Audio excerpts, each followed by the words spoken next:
The fluorescent lights of the office buzzed overhead as I tapped away at my keyboard, the rhythmic clacking a dull backdrop to the chaos in my mind. I had just settled into the routine of my long shift when my phone buzzed violently on the desk. The sight of my mother's name flashing on the screen sent a jolt of unease through me. What now? I thought, my heart racing with a mix of dread and confusion. I answered, her panicked voice spilling out like a broken dam. "They called the police on your son." The words hit me like a punch to the gut. I could hear the faint sounds of my coworkers around me, their laughter and idle chatter muffling in comparison to the storm brewing in my chest. I struggled to comprehend how my family could betray me so profoundly, their actions cloaked in a misguided sense of protection.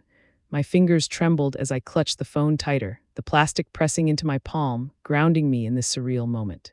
Flashbacks of family gatherings flooded my mind, smiles plastered on faces, laughter echoing through the rooms, but beneath the surface, I sensed a tension that had long been ignored. I remembered the last time we were all together, the awkward laughter that bubbled over when unspoken resentments threatened to surface. My mother, ever the matriarch, had kept us in line, but I had never imagined she would resort to such drastic measures. "Michelle, you need to understand, we couldn't just sit back and watch," she had insisted, her voice rising defensively. I felt a wave of anger crash over me, the injustice of it all igniting a fire in my belly.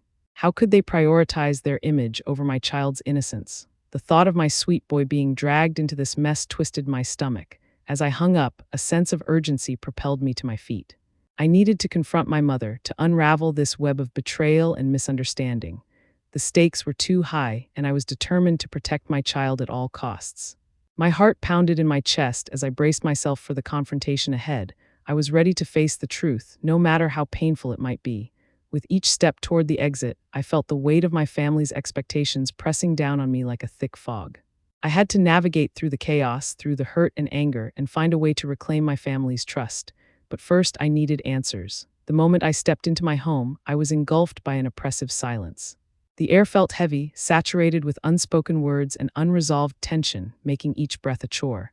The dim light from the kitchen flickered, casting erratic shadows that danced against the walls, mirroring the chaos in my mind. I dropped my bag onto the floor, the thud echoing like a gunshot in the stillness, and I could feel the weight of the day pressing down on my shoulders. Memories of the call from my family replayed in my mind like a broken record, each repetition sharpening the sting of betrayal. My child, innocent and unaware, had become the pawn in a game of family politics that I never wanted to play. I leaned against the kitchen counter, my fingers gripping the cool granite as a wave of nausea washed over me. How could they have done this? The betrayal felt like a knife twisting in my gut, and I could almost hear my mother's voice, sharp and dismissive, echoing in my ears. I closed my eyes, trying to shut out the world, but the image of my mother's face, a mask of disapproval, haunted me. It was a look I had known too well, one that said I was never good enough. The thought of confronting her filled me with dread, yet I knew it was unavoidable. I had to face the truth. I could feel my heart racing, each beat a reminder of the stakes at hand. My child's safety was on the line, and I refused to let my mother's coldness dictate our lives any longer. As I prepared for the confrontation, I took a deep breath, steadying myself. My resolve hardened. I would not let fear silence me this time. I could hear my child playing in the other room, their laughter a stark contrast to the turmoil within me. I needed to protect that laughter, to shield my child from the fallout of adult grievances. I glanced at the family pictures hanging on the wall, each frame a reminder of the love that had once been, now tainted by mistrust. When I finally walked into the living room, my mother was sitting there, her expression unreadable. The tension crackled in the air like static electricity, and I could feel every fiber of my being urging me to turn back. But I had come too far to retreat now. I squared my shoulders and spoke, my voice steady despite the storm brewing inside me. "We need to talk about what happened. This can't go on any longer." My words hung in the air, a challenge and an invitation all at once, and I could feel the ground shifting beneath us as the confrontation began to unfold. The night felt heavier than usual, the air thick with unspoken words and the faint scent of burnt popcorn lingering in the kitchen. I sat on the edge of my child's bed, the soft glow of the nightlight casting playful shadows on the walls, while my heart felt like a weight pressing down on me. I could hear the muffled sounds of laughter drifting from the living room, a mocking reminder of the joy that seemed so far away from my reality. The betrayal of my family echoed in my mind like a haunting melody, each note a reminder of their decision to call the police on my innocent child. As I tucked the blanket around my little one, I could feel the warmth radiating from their tiny body. A pang of sadness struck me. I wanted to shield them from the chaos that had erupted in our lives. Mommy loves you, always remember that, I whispered, my voice trembling slightly. They stirred, opening their sleepy eyes, and for a fleeting moment, the world outside faded away. But the weight of the betrayal loomed large, and I could not shake the feeling that I was failing them. In the living room, voices grew sharper, the tension palpable as my family began to argue. I caught snippets of their conversation, words like disgrace and shame slicing through the air. I felt a cold grip of fear tighten around my heart. How could they not see the damage they were inflicting, not just on me, but on my child? My own mother, the one person I thought would stand by me, had turned against us. It felt surreal, like I was living in a nightmare from which I couldn't awake. I rose from my child's bedside, my legs trembling as I approached the door. The muffled arguments intensified, and I took a deep breath, feeling the weight of my resolve harden within me. I had to protect my child at all costs, even if it meant standing against my own family. I envisioned the clash that awaited me, my heart racing with each step I took toward the living room. As I entered, the room fell silent, all eyes turning toward me. The shift in atmosphere was electric, charged with the tension of secrets and accusations. My mother's gaze met mine, a mixture of defiance and disappointment reflected in her eyes. "What do you want, Michelle?" she asked, her tone clipped, as if I were intruding on a private conversation. I felt the tears prick at the corners of my eyes, but I refused to let them spill. "I want to know why you did this to us," I replied, my voice steady despite the tempest of emotions swirling inside me. The room held its breath, the silence stretching out like an eternity. I was ready to fight for my child, ready to confront the injustice that had shattered our lives. No more silence, no more hiding. This was the moment I had to reclaim my voice and my child's safety, regardless of the familial loyalty that seemed to bind me. The air in my home felt charged with unresolved tension as I prepared for another attempt at mending the rift with my mother. I could still feel the sting of betrayal from her actions, the weight of my child's innocence hanging heavily over my heart. I paced the living room, the worn carpet beneath my feet a reminder of countless family gatherings that had turned sour. The walls, adorned with family photos, felt like they were closing in, each image a testament to the love we were supposed to share, now twisted into something unrecognizable. Alex sat on the couch, his brow furrowed with concern as he observed my restless movements. "Are you sure you want to do this again?" he asked, his voice low and steady, a soothing balm against the chaos of my thoughts. I paused, looking at him, his supportive presence grounding me in the moment. The weight of his question hung in the air, filled with unspoken worries about my mother's stubbornness.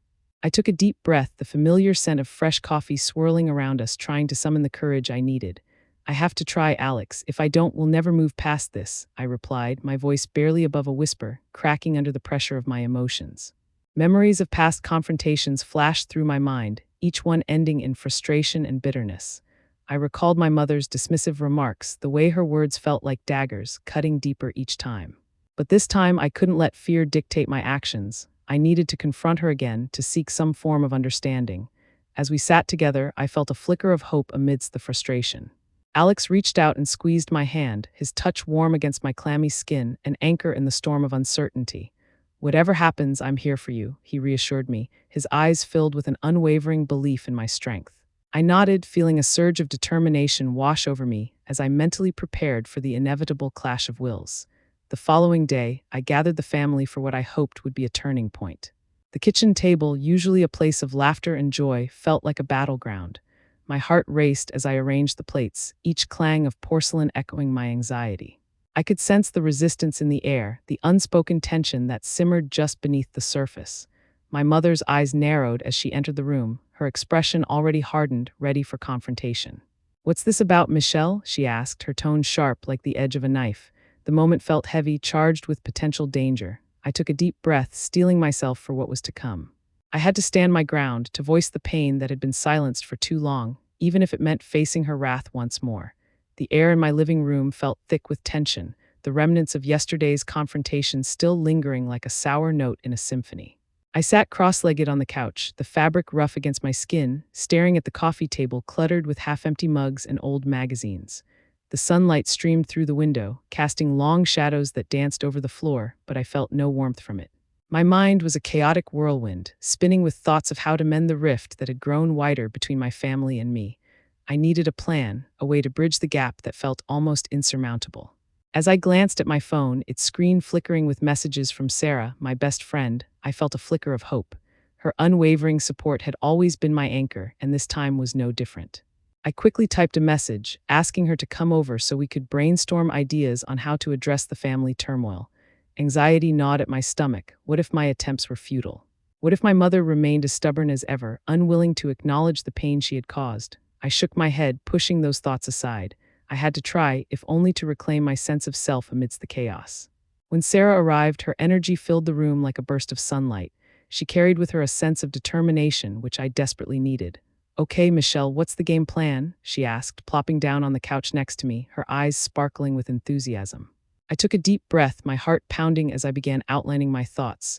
I want to confront my mother again, but this time I need to approach her differently. I need to express my feelings without letting anger take over. Sarah nodded, leaning forward, her hands clasped together. "That sounds like a solid approach, but remember, she might not react the way you hope. You need to prepare yourself for that possibility." Her words hung heavy in the air, and I felt a shiver run down my spine. What if she dismissed my feelings again? Would I be strong enough to stand my ground? I pulled my knees up to my chest, feeling the tension tighten within me like a coiled spring. I just want her to see me, to understand that I'm not just a ghost in this family. I'm a part of it too. I deserve to be heard. My voice cracked with emotion, and Sarah reached out, squeezing my hand in solidarity. "You do deserve that, Michelle. And even if she doesn't respond positively, you'll know that you spoke your truth. That's what matters most right now," she encouraged, her voice steady and soothing. I took a moment to absorb her words, letting the warmth of her friendship wash over me. It was true. I needed to express my pain, even if it meant facing the uncomfortable truth of my family dynamics. As we continued to talk, I felt a spark of determination ignite within me. I would not allow fear to dictate my actions any longer. I would confront my mother, not just for me, but for my child as well. I had to protect their innocence from the shadows of our family's dysfunction. The plan was forming, and with each passing moment, I felt a little more ready to face the storm ahead.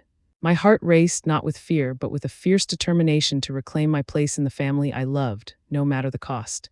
The atmosphere in the room was thick with tension, a palpable energy that crackled like static electricity, igniting every nerve in my body.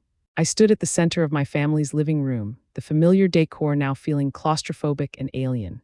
The soft glow of the overhead lights cast harsh shadows on the faces of my family members, their expressions a mix of apprehension and defiance.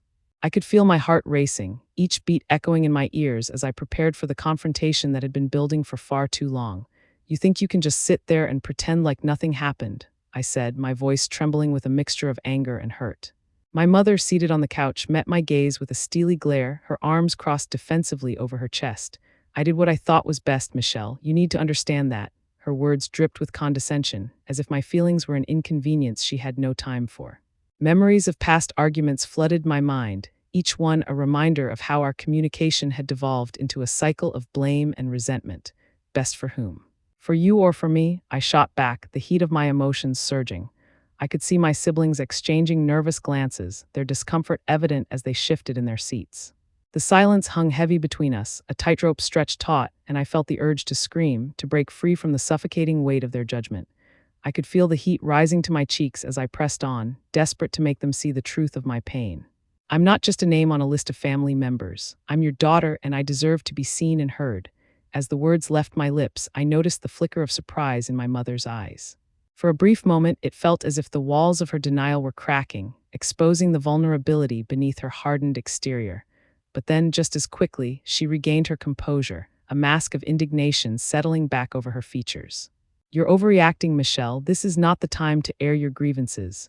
Her voice was sharp, cutting through the air like a knife, and I felt my stomach churn in response. I had anticipated her defensiveness, yet the impact was still like a blow to the gut.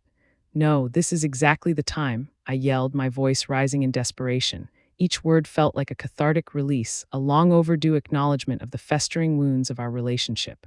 I glanced around the room, searching for support, but all I found were familiar faces clouded with uncertainty. My younger brother looked down, avoiding my gaze, while my sister's eyes flickered with fear. In that moment, I realized the weight of my family's denial was not just mine to bear. We were all trapped in this cycle, and I was determined to shatter it. I refused to be silent any longer. "I deserve justice for what you've done." I felt a surge of adrenaline as I stood my ground, ready to face whatever backlash my words might provoke. This confrontation was not just about my betrayal. It was about reclaiming my place in a family that had long overlooked me. The air crackled with the intensity of the moment, and I knew I was standing on the precipice of change, ready to confront the uncomfortable truths that had haunted us for too long. The outcome was uncertain, but I was ready to fight for my voice, for my truth, and for the love I had been seeking. In the aftermath of the confrontation, my mind swirled with conflicting thoughts, each one sharper than the last. The house felt heavier, as if the very walls were closing in around me, saturated with the echoes of anger and pain. I stood in the dim light of my kitchen, the faint aroma of burnt coffee lingering in the air, a stark reminder of the chaotic emotions that had erupted only hours before. My fingers traced the edge of the countertop, rough and unyielding, grounding me as I attempted to piece together the fragments of my shattered family. Alex entered the room, his expression a mixture of concern and support. "You okay?" he asked softly, his voice cutting through the heavy silence. I nodded, though uncertainty churned within me.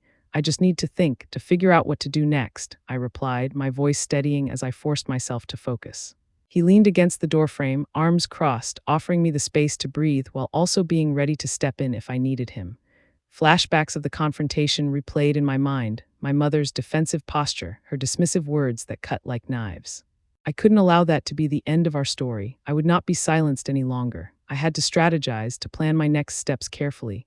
I needed to address the betrayal, not just for myself, but for my child's sake. I envisioned the possibilities, how I might approach my mother again, armed with clarity and resolve. "What if we confront her together?" Alex suggested, a hint of hesitation in his tone, as if he was gauging my readiness. I considered his idea, the thought of facing my mother again daunting yet necessary. "I need to do this on my own, Alex. I have to show her that I won't back down. This ends with me reclaiming my voice," I stated, determination rising within me like a tide. I pulled out my notebook, filled with thoughts and plans, the pages a jumble of emotions and strategies. I began to jot down key points, a list of things I needed to say, reminders of my worth and the love I had to give. Each letter I wrote felt like a step toward empowerment, a promise to myself that I would not let fear dictate my actions any longer. As I wrote, the tension within me began to dissipate, replaced with a sense of purpose.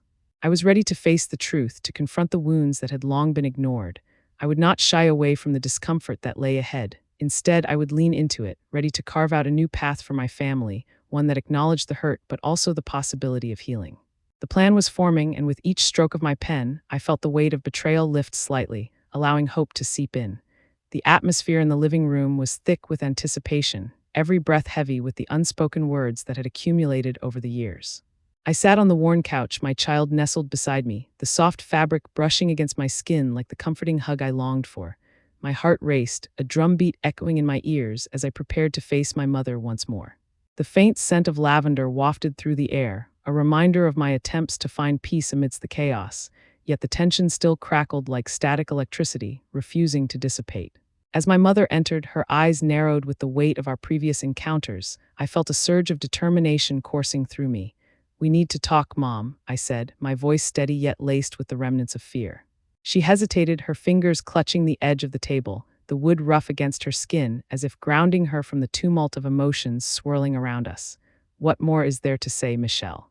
"You've made your feelings clear," she replied, her tone sharp, but I could see the flicker of uncertainty in her eyes. The sight of it ignited a spark of hope within me. I took a deep breath, recalling the laughter and joy that had once filled our home, the memories that now felt tainted. "I don't want this to be another fight. I want to heal for both of us." "Can we try to understand each other?" I asked, my voice trembling slightly, but I stood firm, unwilling to back down. The silence hung heavy as she processed my words, the shadows of resentment and hurt flickering across her face. "I've always wanted what's best for you, but you need to see the bigger picture," she finally said, her voice softer, revealing a crack in her armor. In that moment, I realized this was not just about me. It was about all of us, the ties that bound us despite the fraying edges. "Mom, I know you love me, but it's time we acknowledge the pain we've caused each other. Let's work through this together," I urged, my eyes pleading for her to see the truth I had been too afraid to voice before. As the words hung in the air, I felt a shift. My mother's shoulders relaxed, the tension easing as she nodded slowly, her defenses crumbling. "Maybe it's time to let go of the past and find a way forward."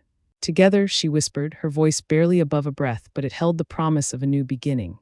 In the quiet aftermath of our conversation, I glanced at my child, who looked up at me with wide, trusting eyes.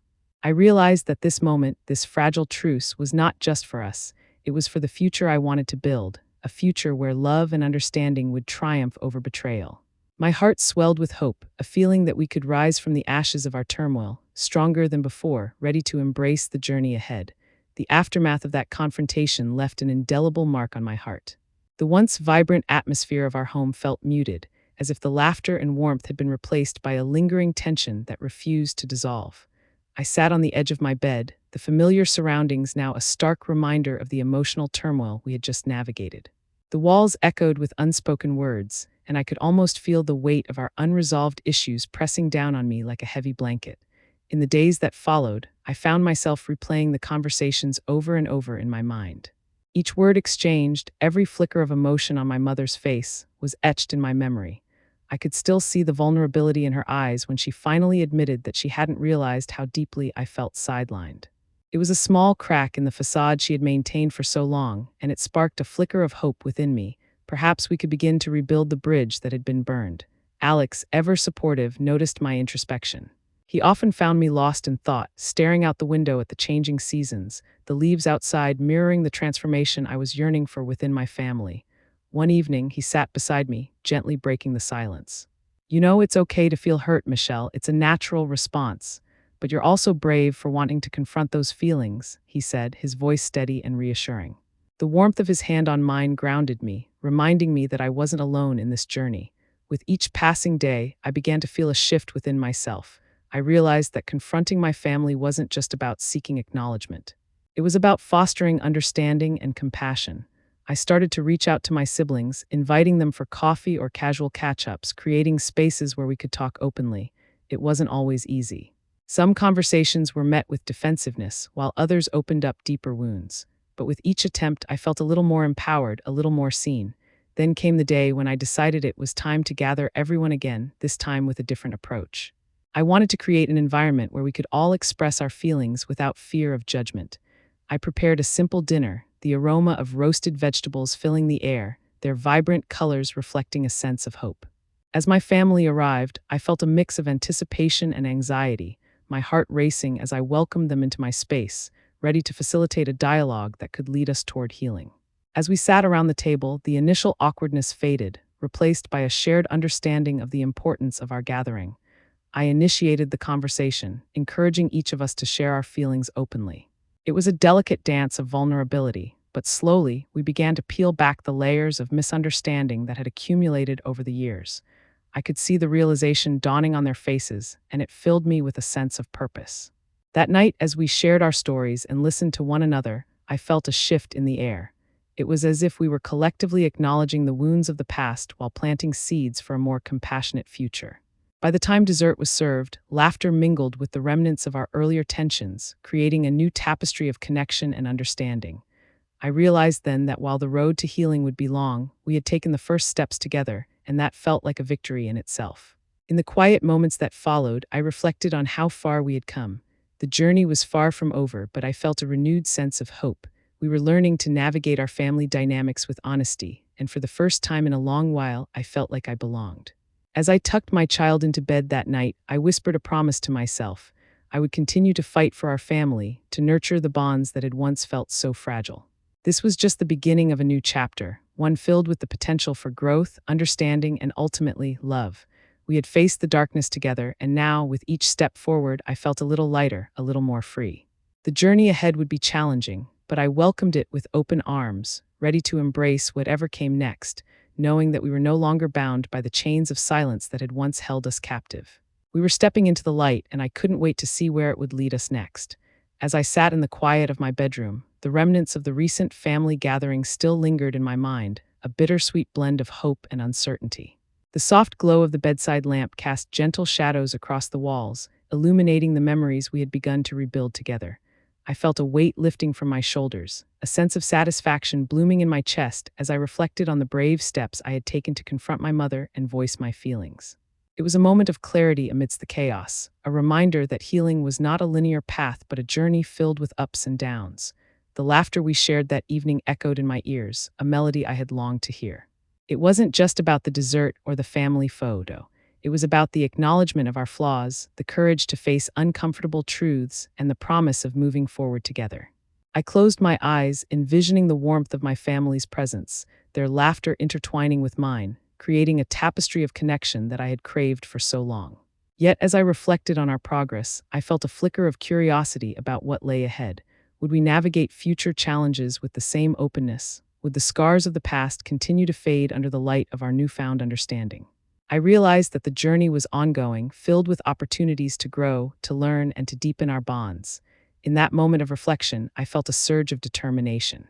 I would not shy away from expressing my feelings nor allow fear to dictate my actions. Instead, I would embrace the beautiful messiness of family life, ready to